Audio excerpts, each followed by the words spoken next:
kenapa Uncle Wong memain peranan penting dalam TikTok YB? Ya, jadi kebetulan dia peranan penting kerana dengan celotehan dia secara santai itu sebenarnya menghiburkan kita. Dia yang menggambarkan tentang keharmonian yang sebenarnya kita dah ada lama dah, cuma tinggal kita tak nampakkan di mata masyarakat.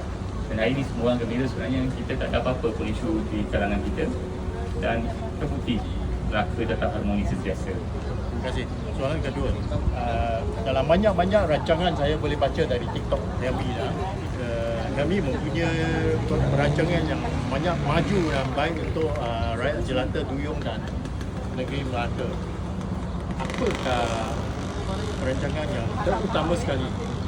Ya, saya satunya bila mana kita merencanakan satu-satu perancangan, saya mendapat maklumat dan sokongan daripada penduduk sekitar yang memberi saya input apa yang perlu dilakukan untuk masa depan. Jadi akhirnya saya ingin memastikan Duyung ini ada satu tempat yang selamat untuk semua orang, selesa untuk masyarakat dan kehidupan yang sempurna boleh didapati di Duyung nanti. Terima kasih YB. Terima kasih.